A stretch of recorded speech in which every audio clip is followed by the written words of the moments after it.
This is the story of a man named Stanley.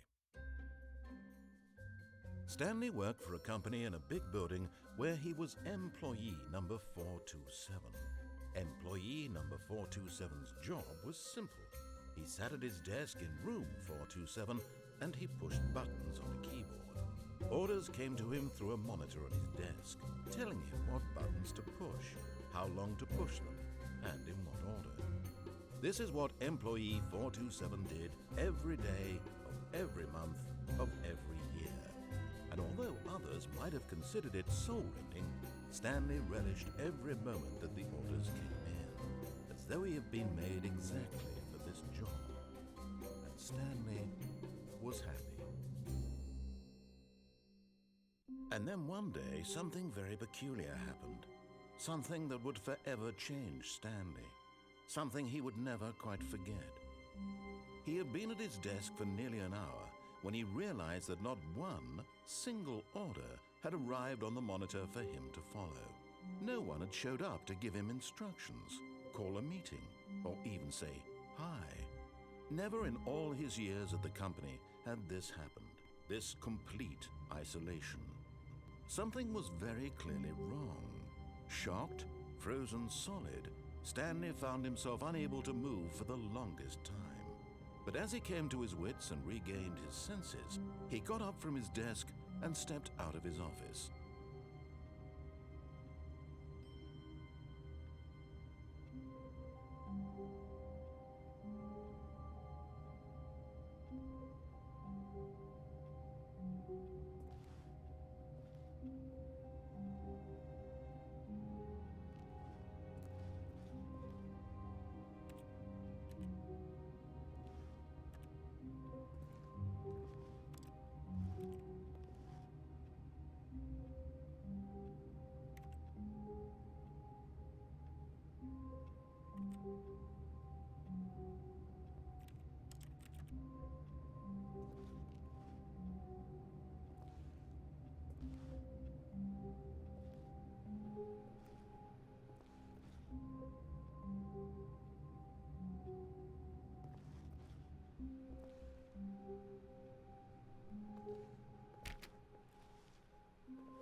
All of his co-workers were gone. What could it mean? Stanley decided to go to the meeting room. Perhaps he had simply missed a memo.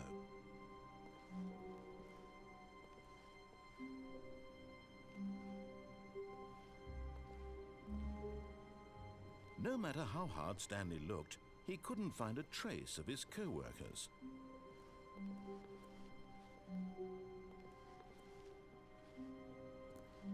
Stanley went around touching every little thing in the office, but it didn't make a single difference, nor did it advance the story in any way.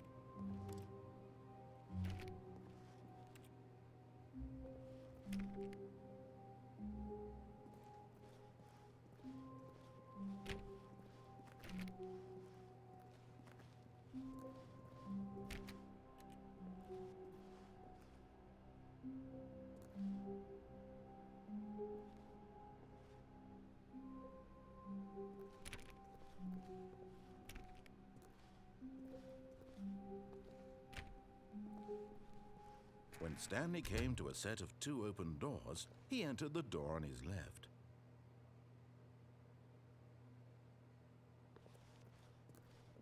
This was not the correct way to the meeting room, and Stanley knew it perfectly well. Perhaps he wanted to stop by the employee lounge first, just to admire it.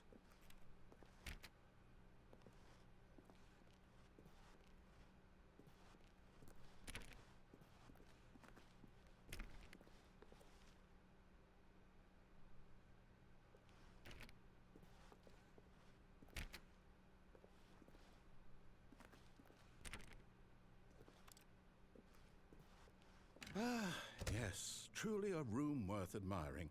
It had really been worth the detour after all, just to spend a few moments here in this immaculate, beautifully constructed room. Stanley simply stood here, drinking it all in.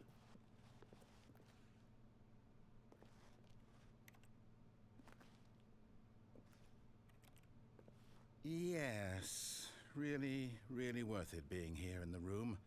A room so utterly captivating that even though all your co-workers have mysteriously vanished, here you sit looking at these chairs and some paintings. Really worth it.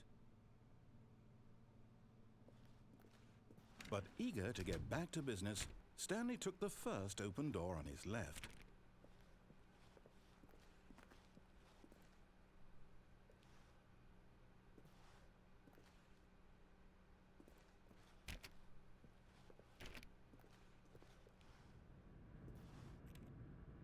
Stanley was so bad at following directions, it's incredible he wasn't fired years ago.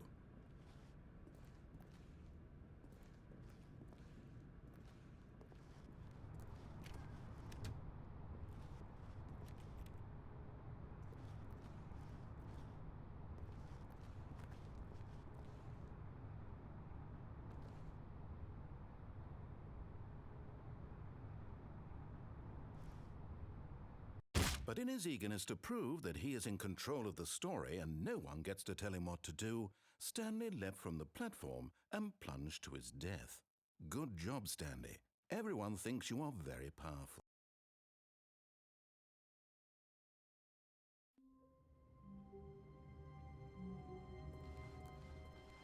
All of his co-workers were gone. What could it mean? Stanley decided to go to the meeting room. Perhaps he had simply missed a memo.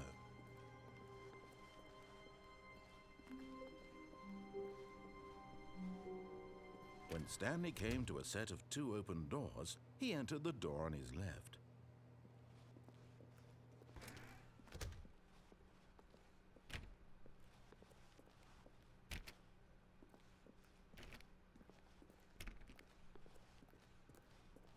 Yet there was not a single person here either. Feeling a wave of disbelief, Stanley decided to go up to his boss's office, hoping he might find an answer there.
Stanley just stood there doing nothing at all. He seems to think I have nothing better to do with my time than to sit around and describe every fascinating little detail of his inability to do anything. This is why Stanley and I are on such good terms.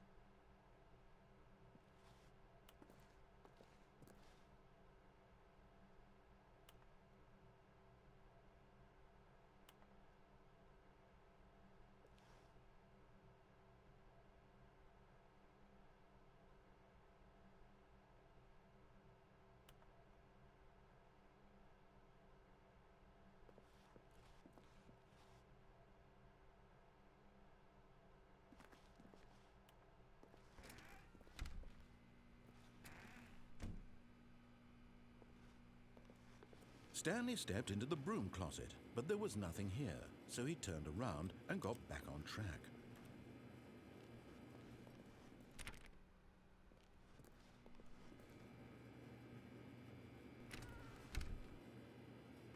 There was nothing here. No choice to make, no path to follow, just an empty broom closet. No reason to still be here.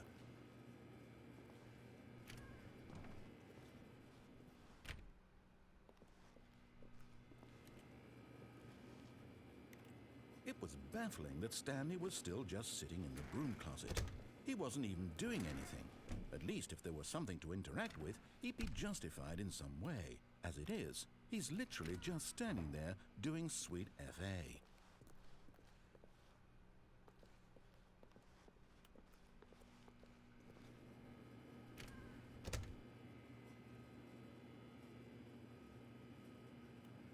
Are you really still in the broom closet? Standing around doing nothing? Why? Please offer me some explanation here. I'm genuinely confused.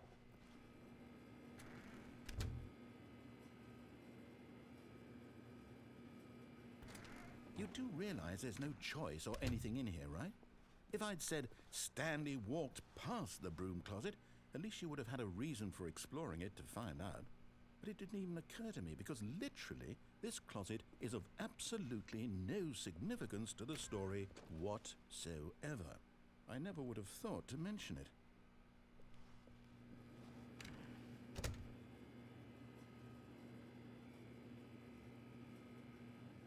Maybe to you this is somehow its own branching path. Maybe when you go talk about this with your friends you'll say, "Oh, did you get the broom closet ending? The broom closet ending was my favourite." I hope your friends find this concerning.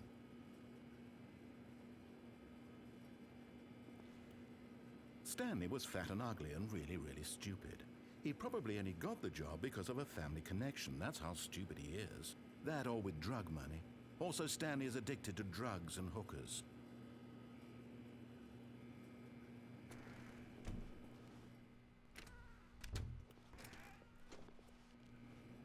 Well, I've come to a very definite conclusion about what's going on right now. You're dead. You got to this broom closet, explored it a bit, and were just about to leave because there's nothing here when a physical malady of some sort shut down your central nervous system and you collapsed on the keyboard.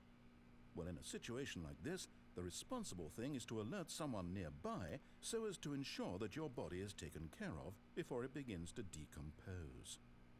Hello? Anyone who happens to be nearby? The person at this computer is dead. He or she has fallen prey to any number of your countless human physiological vulnerabilities. It's indicative of the long-term sustainability of your species. Please remove their corpse from the area and instruct another human to take their place at the computer, making sure they understand basic first-person video game mechanics and filling them in on the history of narrative tropes in video gaming, so that the irony and insightful commentary of this game is not lost on them. All right, when you've done that, just step out into the hallway. Ah, second player, it's good to have you on board.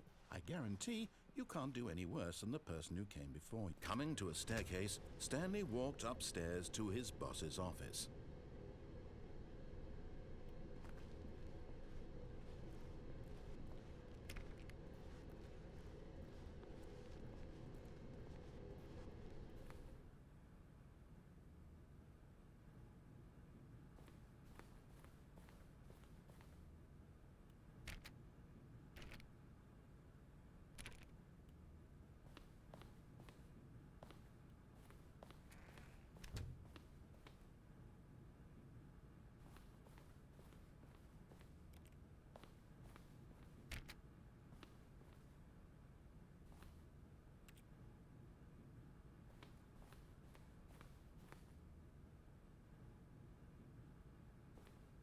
Stepping into his manager's office, Stanley was once again stunned to discover not an indication of any human life.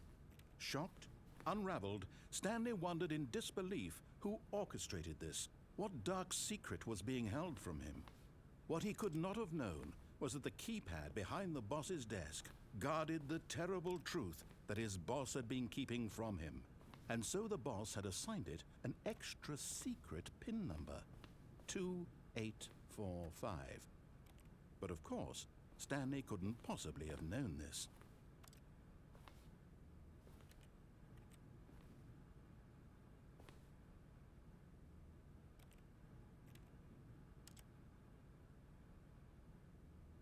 Stanley just sat around twiddling his thumbs.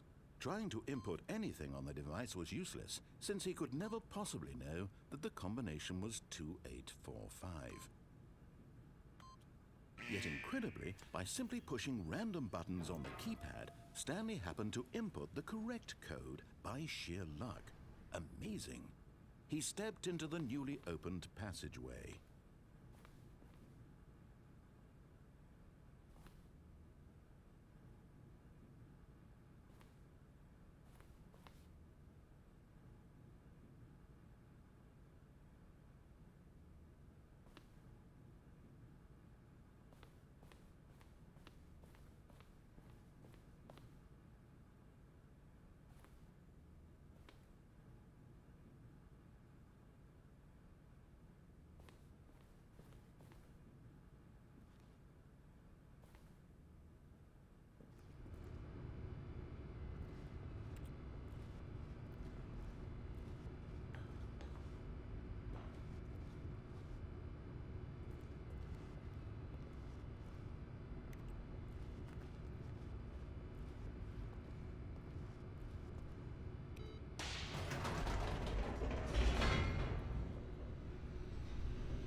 Descending deeper into the building, Stanley realized he felt a bit peculiar. It was a stirring of emotion in his chest, as though he felt more free to think for himself, to question the nature of his job. Why did he feel this now, when for years it had never occurred to him? This question would not go unanswered for long.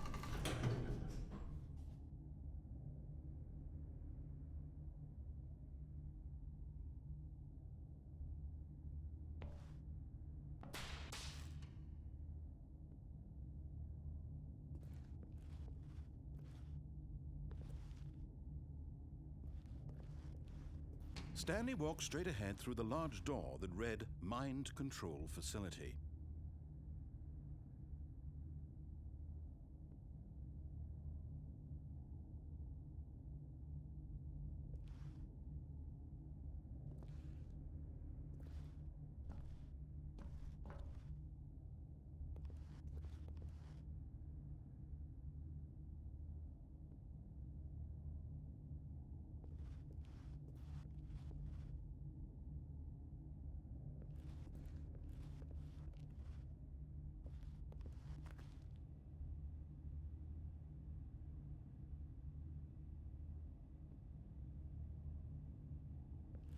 Although this passageway had the word escape written on it, the truth was that at the end of this hall, Stanley would meet his violent death.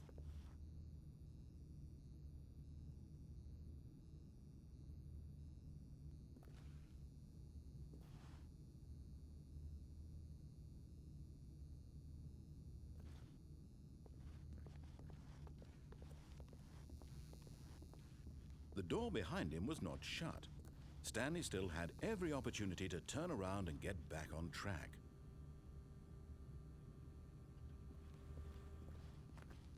At this point, Stanley was making a conscious, concerted effort to walk forward and willingly confront his death.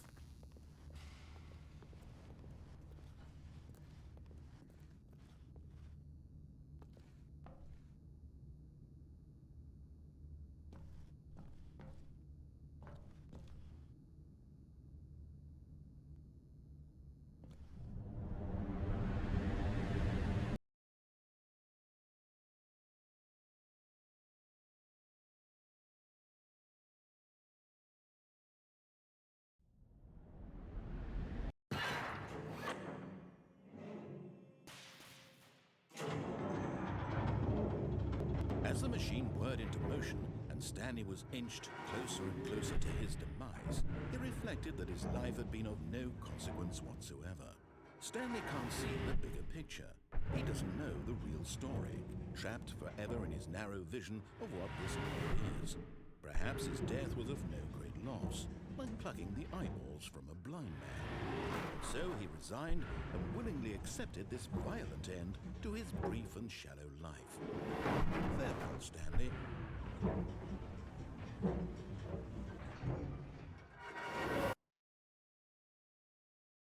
"Farewell, Stanley," cried the narrator, as Stanley was led helplessly into the enormous metal jaws. In a single visceral instant, Stanley was obliterated as the machine crushed every bone in his body, killing him instantly.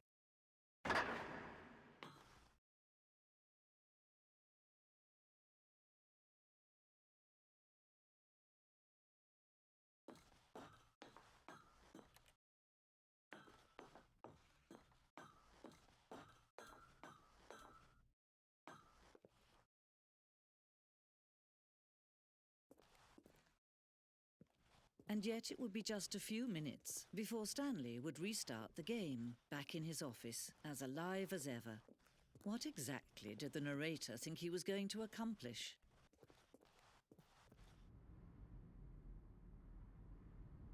When every path you can walk has been created for you long in advance, death becomes meaningless, making life the same. Do you see now? Do you see that Stanley was already dead from the moment he hit start?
Intuitively, if you had even the most fundamental understanding of good and bad game design. But of course, you being you, you'll probably spend the next hour trying to solve it. Here, I'm just going to make this easy on you. Stanley stood on the snow.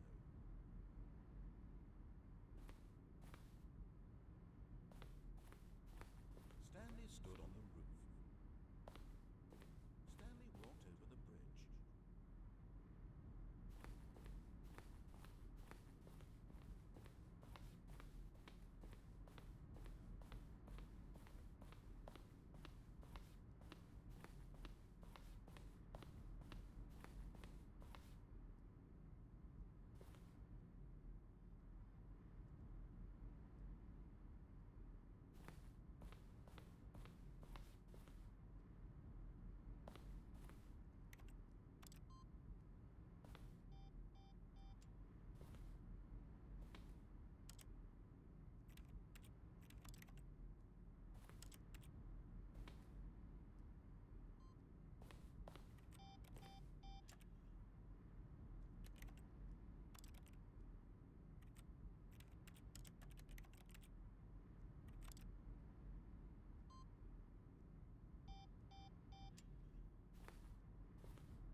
Oh, look at these two. How they wish to destroy one another. How they wish to control one another. How they both wish to be free.